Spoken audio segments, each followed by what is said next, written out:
आप जुड़ चुके हैं वैली एक्सप्रेस न्यूज के साथ। रुकेश कुमार हांडू जी जुड़ेंगे मेरे साथ, जो सोशल एक्टिविस्ट हैं और समाज के लिए काम जो है वो करते रहते हैं। लेकिन अब इनके साथ क्या हुआ, इनका राशन कार्ड गुम होता है। लगभग वक्त जो कहा जाए मैं वो नहीं बताऊंगा, कितनी देर होगी, कितने दिन हो गए। लेकिन जब कमिश्नरी में फोन करते हैं तो आनाकानी की जाती है। जिस जिस पोस्ट पर जो जो व्यक्ति बैठा हुआ है वो अपनी अपनी पोस्ट पर ऐसा लगता है कि एसी की हवा लेने के लिए वहां पर आते हैं और काम करने के नाम पर अखबार की कटिंग जो है वो भेज देते हैं। ये रिलीफ एंड रिहेबिलिटेशन कमिश्नर जो लगभग जितने भी कश्मीरी पंडित पूरे देश में है उन सबको ये देख रहे हैं।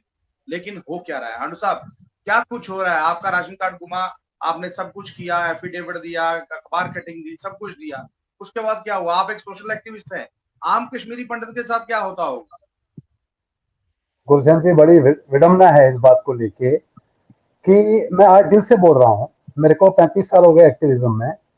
मैंने विनोद कोल जी को आज याद करता हूँ, जिनके बारे में अभी एक टीआरएम पे जब हमारे बकाया साहब जो एक्स चीफ सेक्रेटरी रहे हैं, उन्होंने भी उनकी तारीफ की है, खुल के तारीफ की है। और मैं आज एक्टिविस्ट 35 साल की एक्सपीरियंस के बाद बोल रहा हूँ कि ना उनसे पहले ना उनके बाद कोई उनकी कैपेबिलिटी वाला रिलीफ कमिश्नर आया है। अब आप बताइए कि मैं as a migrant outside Jammu Kashmir रह रहा हूँ। ये बात है 4 अप्रैल 2025 को, ये देख लीजिए।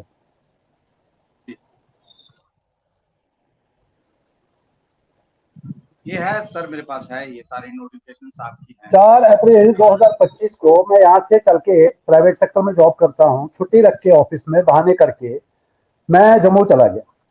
मैं पर्सनली वहाँ पे मैंने कॉल किया रिलीफ कमिश्नर साहब को कि मैंने बोला सर मेरे साथ ऐसी ऐसी प्रॉब्लम हो गई है कि मुझे कुछ उसमें एडिशन अल्टरेशन करनी है, तो जिसको वेरिफिकेशन बोलते हैं। तो मैंने बोला मेरा राशन कार्ड खो गया है और उसके बगैर मेरे को बोला गया है कि नहीं हो पाएगा। तो उन्होंने मेरे को बोला कि राकेश जी इसमें एक फॉर्मेलिटी है। मैं पहले अपना जो हमारा मिनी स्टेडियम वाला जोन है वहां भी गया, तो उन्होंने भी बोला राकेश जी आपको ये फॉर्मेलिटी पूरी करनी पड़ेगी। मैं तपती धूप में वहां पे ऑटो रिक्शा में गया। पहले मैं वहां से गया जो अपना एशिया होटल है, तो किसी ने बोला वहां पे एफिडेविट बना लो। वहां मैं पहुंचा तो अनफॉर्चुनेटली जो जम्मू के हालात है, वहां लाइट चली गई। 1 घंटा में तपती धूप में खड़ा रहा, पानी पीता रहा। फाइनली मैंने अपने किसी दोस्त को फोन किया, तो उसने मेरे को बोला कि आप वहां पे चले जाइए जीवल के पास। तो जीवल के पास गया, तो फाइनली चलो शॉर्टकट में कह के मैंने वो एफिडेविट बनाया। उसके बाद मुझे बोला गया जी आपको एक एफआईआर भी करनी पड़ेगी। मैं वहीं पे जो हमारे नुमाइश है वहाँ पे जेल चौक पे, वहाँ पे एक पुलिस स्टेशन है, वहाँ पे चला गया। वहाँ पे मैंने एक एफआईआर लॉन्च की और एफआईआर की कॉपी ले ली। और उसके बाद में मैं जाकर रिलीफ कमिश्नर ऑफिस में देख के आया। कमिश्नर साहब ने मेरे को बोला था कि उनकी शायद कुछ मीटिंग है। तो मैं ग्रेटफुल हूँ, देखो जहाँ पे अच्छाई हुई है तो मेरे को अच्छा बोलना चाहिए। तो वो मेरा वेट कर रहे थे, तो उन्होंने ये जो कॉपी मैंने आपको दिखाई है मेरे सामने मार्क की।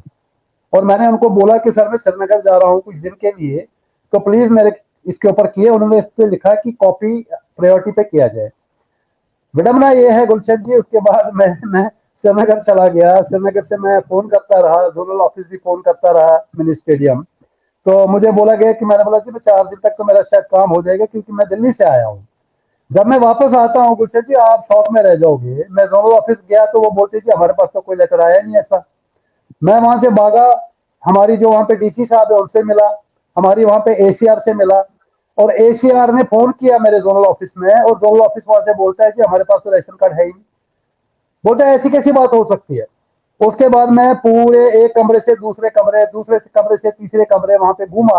और हैरान की बात है कि मेरा कागज ही नहीं मिल रहा है। ये जो कागज मैं दिखा रहा हूँ आपको, रिलीफ कमिश्नर साहब का कागज नहीं मिल रहा है। ये तो सीरियसनेस है वहां की। उसके बाद मैंने जो कागज वाकज ढूंढा, इसकी कॉपी ली, फोटो कॉपी ली, और जो मैं भी आपको दिखा रहा हूँ। उसके बाद मैं रेगुलरली फॉलो अप करता रहा। और मैं जब दिल्ली पहुंचा तो मैं वहां पे अपने मिनिस्ट्रेटिव जो हमारे ऑफिसर उनको फोन करता रहा। तब मुझे बताया गया कि आपको न्यूज़पेपर में देना है। तो गुलशन जी मैंने यहाँ से अप्रोच करके डेली एक्सेलसियर में पैसे जमा करवाए, एक न्यूज़पेपर में पब्लिश किया, जम्मू से एक अपने क्लोज कांटेक्ट को भेजा हार्ड कॉपी लेके। महीना हो गया, 2 महीना हो गया, फॉलो अप करते करते करते करते फाइनली मुझे बोला जाता है जी यहाँ पे हमारे पास राशन कार्ड नहीं आया है 3 महीने बाद। तो एक काम कीजिए अंडू साहब, हमने आपकी जो फाइल है मैं आपको दिखाता हूँ। हमने आपकी फाइल जो है वो हमने रिलीफ कमिश्नरी पर भेजी है, ये आपका फाइल का नंबर है। इस बात को भी अब मेरे ख्याल में महीना हो गया। फाइल नंबर है 7697, ये देख लीजिए, नजदीक से दिखाता हूँ। जी जी। ये फाइल नंबर हमने आपके वहां पे भेजी है। उसके बाद मैं वहां पे फोन कर रहा हूं तो मुझे बोला जा रहा है आज देखते हैं, कल देखते हैं। तो आज मैं बड़ा मजबूर हो गया, मैंने रिलीफ कमिश्नर साहब को एक मैसेज किया, और रिलीफ कमिश्नर साहब के जो स्क्रीनशॉट है मैंने आपको ऑलरेडी शेयर किए है। तो रिलीफ कमिश्नर साहब बड़े ग्रेटफुल और थे, सब कुछ मेरे पास और आ गया। हाँ, तो उन्होंने मेरे को वहां से एक पेपर की कटिंग भेजी कि भाई ये नंबरों पे आप रब्ता कीजिए। तो मैंने उनको लिखा कि सर मैं आउटसाइड जम्मू कश्मीर में हूँ, मैं वहां प्रैक्टिकली नहीं आ सकता हूँ। तो उस जो पेपर में अभी निकला है, और उसके बाद मैंने उस दोनों नंबरों पे कॉल किया तो कोई भी नदारत एज यूजुअल, कोई फोन नहीं उठाए। तो मैंने फिर क्या किया जी, मैंने ACR साहिबा को फोन किया, और एज यूजुअल जो हालात है, खैर आप तो ग्राउंड पे वहां पे देखते हो, वो मुझे वहां पे वही पेपर कटिंग भेजती है कि ये देखो कि आपको इंडियन नंबरों से कांटेक्ट करना है दिल्ली में बैठ के। फिर मैंने उन नंबरों पे फोन लगाया। जब मैं चारों तरफ से मायूस हो गया तो मैंने एक DC साहब को फोन लगाया, और DC साहब की क्या कन्वर्सेशन हुई ये सुनने वाली है। सर नमस्कार, कैसे हैं सर? सर राकेश तो बोल रहा हूँ, आपको तंग करता रहता हूँ। अच्छा सर, मैंने ना एक्चुअली पीछे जब मैं आया था आपसे मुलाकात भी हुई थी, मैंने एक्चुअली राशन कार्ड खो गया था। फिर मैंने कमिश्नर साहब से नोट करवाया था, उसके बाद एफिडेविट, FIR, न्यूज़पेपर कटिंग सब जो अपना ये है ना अपना एडमिनिस्ट्रेटिव वाली जोन, वहां पर 3 वाले से फॉलो कर रहा हूँ सर। वो मेरे को बोल रहे हैं हमारे पास राशन कार्ड नहीं है। फाइनली उन्होंने मेरे को मेरी फाइल का मुझे नंबर दे दिया, बोले हमने आपकी ऑफिस भेजी है। तो मैंने अभी कमिश्नर साहब को वो भेजा, तो उन्होंने मेरे को बताया कि इंडियन नंबरों से आप थोड़ा कोऑर्डिनेट कर लो। तो मैंने आपको सर वो व्हाट्सएप पे डाला, आप जरा प्लीज देख लीजिएगा। मेरे पास तो कोई फाइल ही नहीं है ना, मैं छोड़ दूं। नहीं, मैंने अपना अकाउंट जीरो करके जाता हूँ दोबारा। सर मैं आपको ब्लेम नहीं कर रहा हूँ, मैं बोल रहा हूँ मैंने आपको अभी भेजा है। मैं आपको ब्लेम करने के लिए नहीं बोल रहा हूँ, मैं सिंपल बात बता रहा हूँ कि मेरे पास अगर आई होगी तो इसको रह देता। हाँ तो सर आप जरा कटी नहीं होगी, तो सर वही रिक्वेस्ट है, नहीं होगी तो वो मैं देख लूंगा प्लीज। मैंने आपको वो सारी डिटेल भेज दी है सर। कोई बात नहीं, थैंक यू सर। गुलशन जी, ये एटीट्यूड है हमारे DC रिलीफ का। हमारे टैक्स की तनख्वाह से इसकी नौकरी चल रही है वहां पे। आप ये देखो, मोदी जी ऐसे बात नहीं करते हैं, अमित शाह जी ऐसे बात नहीं करते हैं, हमारे लेफ्टिनेंट गवर्नर मनोज सिन्हा जी ऐसे बात नहीं करते हैं। इनकी सींगों में क्या गोबर भर रखा है, ये वहां पे तनख्वाह पा रहे हैं हमारे टैक्स से वहां पे, और ऐसी लैंग्वेज यूज कर रहे हैं वो एक सामाजिक कार्यकर्ता के बारे में, जैसे मेरे कश्मीरी पट्टू के ऊपर एहसान रख रहे हैं DC साहब। इनको पूछिए कि अभी जवन का क्या हुआ, जवन की 14 साल से लिस्ट आप क्यों नाकामयाब रहे वहां पे। आप ACR मैडम को वहां पे बैठी है, दिन भर चाय पीती रहती है, मैं उनसे पूछता हूँ आप क्या कर रही है वहां पे बैठ के, तो आपको कोई बोलने वाला नहीं है। आप हमारे हमारे टैक्स पे आपको तनख्वाह मिलती है, आपसे नहीं होता घर बैठ जाइए, आप वॉलंटरी रिटायरमेंट ले लीजिए। गुलशन जी ये मेरा हाल है, आप खुद सोच लिए जो हमारे कश्मीरी समाज वहां पे, चाहे वो झट्टी में रह रहे हैं, चाहे आप तो रोज कवर करते हो, उनका क्या असर होता होगा। मैं तो आपके माध्यम से अपने गवर्नर साहब से अपील करूंगा, जो डल्लू साहब से रिक्वेस्ट करूंगा। हांडू साहब मैं यही चीज सोच रहा हूँ, आप एक सोशल एक्टिविस्ट हैं, आप ऊपर से लेकर नीचे तक लोगों को जानते हैं, आपको इतना तड़पाया जा रहा है। जो एक आम नागरिक जो अपने घर से उठकर अपनी नौकरी पर छुट्टी मारकर जम्मू लोकली से ही जब वो जहां जाता है, इनको कहता है कि 12 से 1 से 12 के बीच में आपको का वक्त है, ऐसे मत आइए, तो उसका क्या होता? अरे मेरे को एक चीज गुलशन जी ये समझ नहीं आई है, ये कौन सा पब्लिक दरबार है। कितने लोग रह रहे हैं जम्मू में जिनकी रोज की हर बंदे की तो समस्या है नहीं, आप 10 लोगों को नहीं हैंडल कर पा रहे हो, आप जनता दरबार लगा रहे हो वहां पे। कौन सा दरबार लगा रहे हो आप वहां पे। मैं तो पूछा रिलीफ कमिश्नर साहब को, जब मैं रिक्वेस्ट कर रहा हूँ यहाँ से, वहां से मुझे पेपर का कटिंग भेजी जा रही है, मैं दिल्ली में बैठ के। आप ये सोच लीजिए जम्मू कश्मीर में लोग मेरे जैसे कितने लोग होंगे, कोई बेंगलोर में है, कोई अहमदाबाद में है, कोई कोई फरीदाबाद में है, कोई आपके नोएडा में है। ये तो इनका हाल है वहां पे बैठ के, ये तो निकम्मे लोग बैठे हुए वहां पे। मैंने पीछे भी RTI करी थी, वहां पे PM पैकेज के जो लड़की जो अभी जनरल में लिस्ट निकली है उसमें धांधली की, अमर उजाला ने खबर छपाई, उसके बाद रिलीफ कमिश्नर साहब से इंटरव्यू हुआ, वो बोलते हमारे यहाँ पे कुछ हुआ ही नहीं। उसके बाद वार्निंग लेटर इशू करते हैं कि अगर कोई भी अप्रोच करना चाहता है वो डिपार्टमेंट के थ्रू अप्रोच करे। उनको क्या नौकरी करवानी है वहां पे? उनकी सांसें दबाई जा रही है वहां पे कि कोई एम्प्लॉय अगर उसकी कोई ग्रीवेंसेस है, अगर आपने लिस्ट में वहां पे धांधली हुई है जबल में, तो आप एम्प्लॉयज को वहां पे हैरेस कर रहे हो, धमका रहे हो। कोई भी एम्प्लॉय, गुलशन जी देखो, मैं एक प्राइवेट सेक्टर का एम्प्लॉय हूँ, मैं डर निडर रहा हूँ, आप तो मुझे जानते हो, मैं 1990 से लेकर आज तक निडर हूँ, कभी डरता नहीं हूँ किसी से भी, भगवान के अलावा। तो मैं आज अगर उनकी आवाज उठा रहा हूं, तो आप अपने पीएम पैकेज एम्प्लॉयज को डरा रहे हो। क्या आप जाके अपने डिपार्टमेंट के थ्रू, नहीं तो आपकी नौकरी, आपके ऊपर स्ट्रिक्ट एक्शन लिया जाए। क्या चल रहा है वहां पे? क्या गुंडागर्दी चल रही है वहां पे? गुलशन जी बुरा मत माना मेरी बात का। मैंने जब पीछे वहां पर रिलीफ बनता था, हमारे अशोक कुमार पंडिता जी थे वहां पे रिलीफ कमिश्नर, मैंने उनको ऐसे ही पूछा, मैंने बोला हमारे समाज का रिलीफ क्यों बंद है? उसके बाद आपको पता है वॉइस मैसेज पे उन्होंने मेरे से बदतमीजियां की, पता नहीं शराब के नशे में थे, किस नशे में थे। बाद में उन्होंने ऑफिशियल लेटर मेरे खिलाफ लिखा, गवर्नर को, चीफ सेक्रेटरी को, प्राइम मिनिस्टर को, होम मिनिस्टर को। ये अलग बात है, 3 दिन के बाद उनको लात पड़ गई। तो मतलब ये हो क्या रहा है वहां पे, मुझे समझ। और आज वो रिलीफ का एक्स रिलीफ कमिश्नर आज तक मेरे को आलम के थ्रू माँ बहन की गालियां निकाल रहा है। वो खुंदक मेरी आज उसके समाज के साथ नहीं है। देखना आपके कमेंट बॉक्स में भी वो लिखेगा अभी। उसको खुद का कैरेक्टर नहीं मालूम है कि आपके ऊपर एसीबी का कोर्ट में केस चल रहा है, चावल चोर बोलते हैं आपको वहां के लोग, आपके ऊपर एसीबी ने धांधली का केस कर रखा है, आप मेरे ऊपर सवाल उठा रहे हो। ये तो मैं भुगतभोगी हूं, समाज के लिए लड़ रहा हूं। मेरे को कहां कहां से झेलना, मेरे मेरे घर में गालियां, मेरी माँ बहन की गालियां लिखता है वो सरेआम। मैं, ये अलग बात है, उसको मैं अभी दिखाऊंगा जम्मू में मेरी औकात क्या है। बदतमीज आदमी, नालायक आदमी अशोक कुमार पंडिता, जूते मारने चाहिए ऐसे लोगों को। जी गुलशन जी। वो तो ऑटोमेटिकली हो रहा है, वो तो हमारे कमेंट बॉक्स में घुस कर आपको और हमें जो है गाली देता है। चलिए छोड़िए, जो आपको याद है बदतमीजी जब आपको गुलशन जी बीच में टोक रहा हूं, जब वो लास्ट टाइम वॉइस मैसेज की कंट्रोवर्सी हुई थी, आप ही इंटरव्यू करने गए थे ना उससे, आपको याद होगा शायद, वो वीडियो मेरे पास अभी भी है। वो आदमी तब से उसको लात पड़ गई, चावल चोर को, तब से मेरे ऊपर माँ बहन की गालियां निकाल रहा है वो। पता नहीं क्या क्या ग्रुपों में लिखता रहता है मेरे बारे में। मैं चाहूं तो 15 मिनट के अंदर अंदर उसको जम्मू से रहने के लायक नहीं छोड़ूंगा। वो मुझे जानता नहीं, मेरी पैदाइश जम्मू की हुई है। वो जानता नहीं मैं वहां पे रघुनाथ बाजार की गलियों में पैदा हुआ हूं। मैं कोई उसको धमकी नहीं दे रहा हूं। मैं लीगली भी उसके ऊपर ऐसी तैसी कर सकता हूं। ऑलरेडी वो कोर्ट के चक्कर, एसीबी ने उसके ऊपर करप्शन के चार्जेस, पता नहीं वो रिलीव हुआ है नहीं हुआ है, भगवान जाने उसके बारे में। जिस आदमी के उस कैरेक्टर के ऊपर सवाल उठे हैं, वो दूसरों के ऊपर उंगली क्या उठाएगा गुलशन जी? मेरे को 35 साल हो गए एक्टिविज्म में, आज कोई भी कुछ भी नहीं पड़े।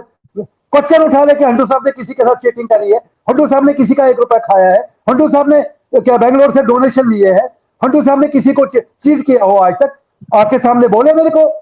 पीठ पीछे खंजर को खोपते रहते, तभी समाज हमारा दर बदर हो गया 35 साल से। और मैं जितना मेरे को ये तंग करेंगे उतना मैं और बोलूंगा। ये मेरी नेचर है।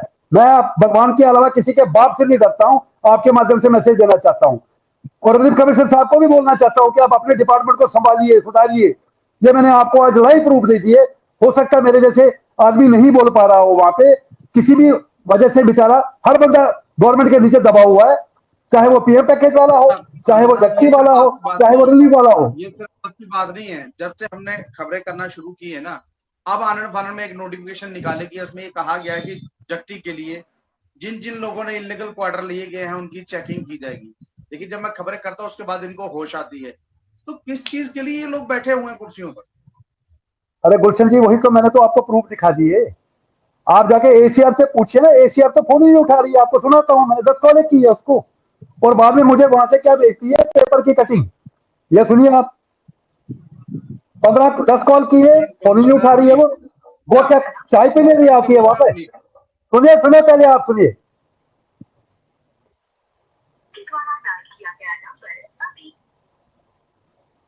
ये सुनिए दूसरा।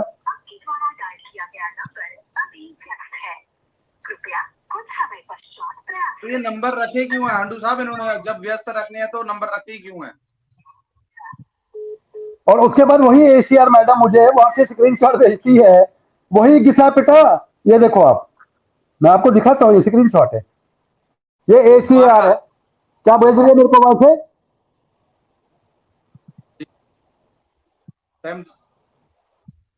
दिख रहा है? कृपया इस रूट की सारी लाइनें व्यक्त है, हमने अखबार में एक फॉर्मेलिटी पूरी कर दी है, आप उस नंबर पे कॉल कीजिए और उस नंबर पे कॉल कीजिए, वो नजारत है। आप बताइए, मैं यहाँ पे फरीदाबाद में बैठा हूँ गुलशन जी, ये मेरे साथ हाल हो रहा है। जो एक सामाजिक कार्यकर्ता है, जिसके पास में डीसी का नंबर है, जिसके पास में एसीआर का नंबर है, जिसके पास में कमिश्नर साहब का नंबर है, जो आदमी उन तक पहुंच सकता है, तो आम आदमी, आम माइग्रेंट की हालत आप समझ लीजिए कि उनकी क्या दुर्दशा होगी। मैंने आपको आज लाइव प्रूफ दे दिया गुलशन बहुत जी। बुरी हालत है सर, जब वो अंदर घुसते हैं ना गेट के, उसको तो वहां के चपड़ासी भगा देते हैं। मतलब मैंने रियलिटी देखी है। मैं कागज मेरा ढूंढने में मेरे को गुलशन जी आधा दिन लग गया, तपती धूप में। जो कागज कमिश्नर साहब ने मार्क किया, वो कॉपी आपको मैंने भेजी है प्रूफ के नाते, कॉपी मेरे पास पड़ी हुई है। आप ये बताइए, राशन कार्ड नहीं है 4 महीने इनके पास में, जोन से वहां पे जाइए। मैं तो चलो फिर भी क्या कहता हूँ, फोन पे फॉलो अप कर रहा हूँ। अब आप बताइए, तपती धूप में, इतनी ह्यूमिडिटी में, हमारे 80 साल के बुजुर्ग हैं वहां पे, 70 साल के हमारे बुजुर्ग हैं वहां पे, 60 साल के बुजुर्ग हैं। क्या दुर्दशा होती होगी गुलशन जी, मैं यहाँ पे बैठ के दुर्दशा एज्यूम हो कर रही है सकता ना हूँ। हाडू साहब, देखिए किसी का नाम चढ़ाना, उतारना या हटाना, या किसी डाइवर्ट करना, किसी को फॉरवर्ड करना, ये सारे काम रिलीफ कमिश्नर ही के। लेकिन वो वहां पर बैठकर चाय की प्याली पकड़ी है और इसी में बैठे हैं, मजा ले रहे हैं। नौकरी आ रही है, सैलरी आ रही है, और इनको ये नहीं पता वो सैलरी आप ही के लोगों के टैक्स पेयर से आ रही मैं गुलशन जी, यही तो विडम्बना है। ये तो मैंने आपको लाइव दिखा दिया। कितने लोग मेरे जैसे बेचारे, जो आप तक पहुंच सकते हैं, जो मीडिया तक पहुंच सकते हैं, जो कमिश्नर साहब तक डायरेक्ट पहुंच सकते हैं, जो डीसी और एसीआर रिलीफ के पास डायरेक्ट पहुंच सकते हैं।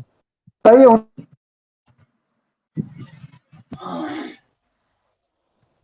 जी गुलशन जी, बहरहाल आपको भी मैंने ये देखिए सारे प्रूफ भेज दीजिए।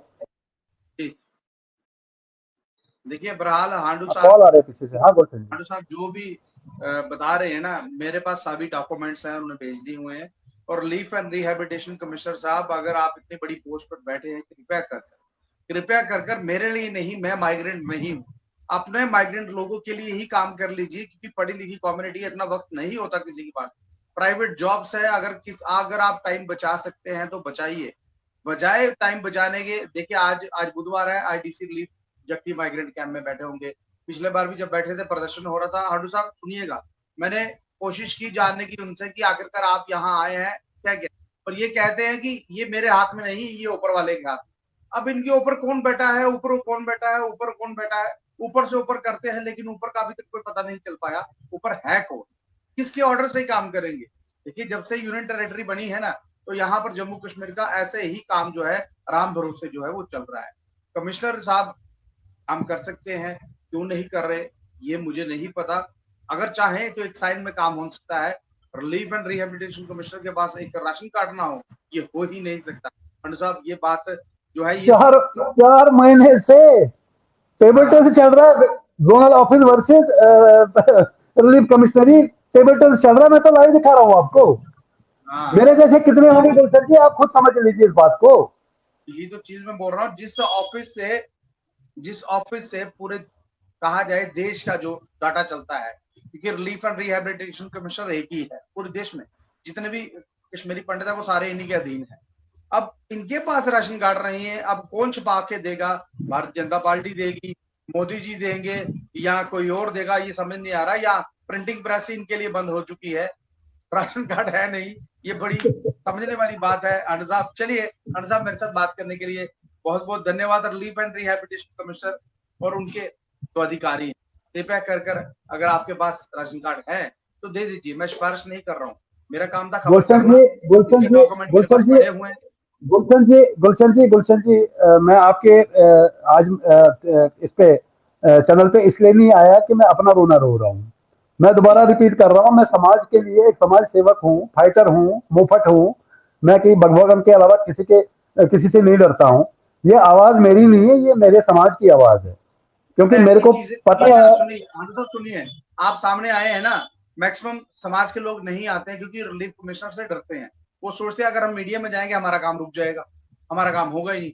वो आपके 4 महीने हुआ, वो सालों से लटके होंगे बेचारे। गुलशन गुलशन जी, जो मीडिया में आते हैं उनके काम नहीं हो रहे हैं, तो मैं तो आपको लाइव दिखा रहा हूँ। उन बेचारों का क्या हाल है जो आप तक नहीं पहुंच पाते हैं, जो रिलीफ कमिश्नर, डीसी और एसीआर तक नहीं पहुंच पाते, उनका क्या हाल है। मैंने आपको जमन का एग्जाम्पल दिया सर। जब अमर उजाला में खबर छप गई, मैंने खबर दी है कि धांधली हुई है लिस्ट में, और मैंने उसके बाद में एंटी करप्शन और क्राइम ब्रांच में कॉपी भेजनी थी सर। फिर भी मैं रुक गया, मैंने बोला चलो वो भी हमारे बच्चे हैं, चाहे सुधर जाएंगे। क्या धांधली है वहां पे सर की धमकियां दी के जाके नोटिफिकेशन निकलती है रिलीफ कमीशन ऑफिस से कि अगर कोई भी डिपार्टमेंट का आदमी को कोई भी दिक्कत है रिलीफ कमिश्नरी से, जो कि हमारे नोडल एजेंसी है, नोडल ऑफिसर है, वो अपने डिपार्टमेंट के थ्रू अप्रोच करे। इससे बड़ी गुंडागर्दी क्या हो सकती है, आप ये बताइए। वो तो बेचारे पीएम पैकेज के बंधुआ मजदूर है जी कश्मीर में। ये मुझे बता दे कि जवान की आपने अलॉटमेंट तो दे दी मेरे प्रेशर में, पिछले महीने आपने लिस्ट निकाल ली, वो भी जब मैंने इतना फॉलोअप किया, इतनी आरटीआई की, उसके बाद हमारी जूम कॉल पे भी डिस्कशन चला, उसके बाद में सब कुछ हुआ। उसके बाद बताइए कि आप क्वेश्चन कब देंगे सर? 14 साल हो गए, आप बताइए चाबियां कब देंगे सर? आप बताइए लिफ्टें कब लगेगी सर? उसके लिए आपके पास कोई जवाब है क्या? आप टैक्स पेयरों की तनख्वाह लेके वहां पे क्या कर रहे हो? चाय पीने आते हो एसी में बैठ के वहां पे? आप घर में बैठिए, रिटायरमेंट ले लीजिए, आप लोगों को आगे आने दीजिए। ये चाबी पता क्यों नहीं दी जा रही? ये चाबी देने के लिए या होम मिनिस्टर या मोदी साहब खुद आएंगे और रिलीफ कमिश्नर साथ में खड़े होंगे। अरे मैं कहता हूँ मोदी साहब का, मैं कहता हूँ प्रेसिडेंट ऑफ इंडिया आ जाए, बेचारे 15 साल से किराए भर रहे हैं, लाखों करोड़ों रुपया किराया भर चुके हैं कश्मीरी विस्थापित वहां पे सर। अभी मेरे एक भाई ने